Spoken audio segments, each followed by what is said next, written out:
Hey y'all, welcome back to the Chef Bay channel. It's Sherry Smith here, and I'm back with another delicious recipe. Today, I'm bringing you one of my favorite recipes, but with a special twist.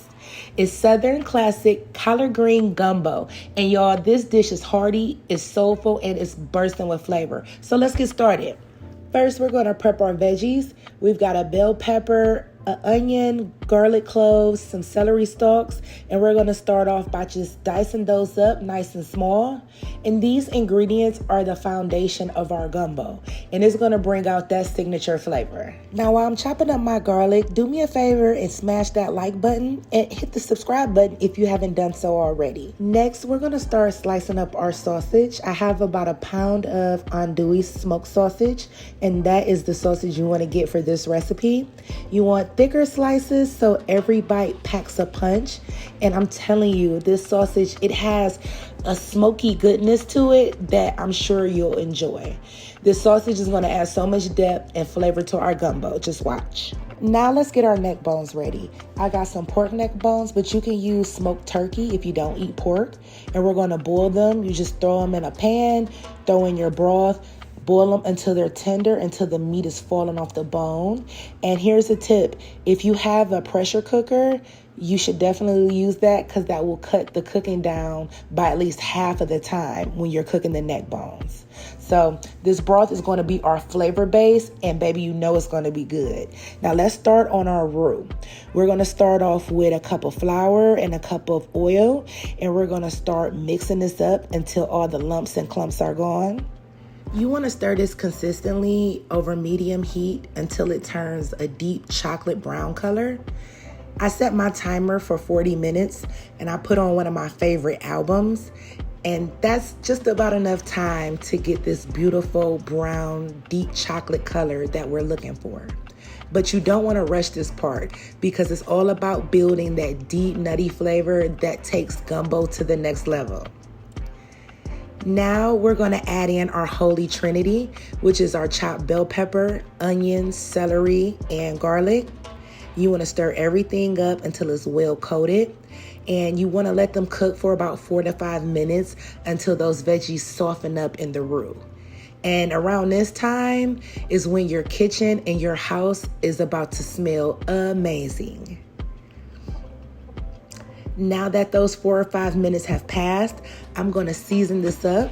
We're going to add some Chef Bay all-purpose seasoning, which is available on my website, along with a little bit of smoked paprika, a tad bit of chicken bouillon seasoning, and I'll leave all the seasoning details below in the description box. But you can't have a gumbo without layers of flavor, so don't be shy with your seasonings. Just make sure that they're not salty seasonings. All right, so once these veggies are softened, it's time to add in our sausage. You want to give them a quick mix, and then we're going to head on over to our neck bones. They smell so good in this kitchen, and I'm going to make sure that they're nice and tender, which they are. We're going to then remove them from the pan, and we're going to take them and add them into the gumbo pot. Now we're going to take this leftover broth, and we're going to go get some oven mitts so we don't burn ourselves, and we're going to pour that broth into the gumbo pot as well. The next recipe I'll be uploading will be traditional chicken and sausage gumbo. So if you don't like seafood, or if you're not up for gumbo greens, trust me, I got a gumbo recipe that you're sure to like. Next, we're just going to mix everything up again. We want to get that roux well incorporated with that broth. As you can see, the broth itself, it looks nice, rich, and hearty already, but we're not done yet. We're going to take our collard greens and we're going to throw those in here as well. And one thing about collards, you add them into the pan and you got to keep just pushing them down, and then sure enough, you'll get them all stuffed in there. And I'm going to add in 3 bay leaves. Then you want to put your top on, and I let my gumbo greens cook for about 45 minutes just to make sure my greens are tender. And after those 45 minutes pass, I then take about a pound of shrimp and I throw those in. The shrimp cooks so fast, you literally want to wait until the last minute to add them. And then I like to add in some gumbo seasoning to really bring everything together. Trust me, this gumbo seasoning, it's as authentic as it get, and it really provides that classic gumbo flavor. So if you can't find it in your grocery store, you can definitely find it online. Now look at there. I'm just doing a little test to make sure my neck bones are nice and tender. And as you can see, the meat is falling off that gristle.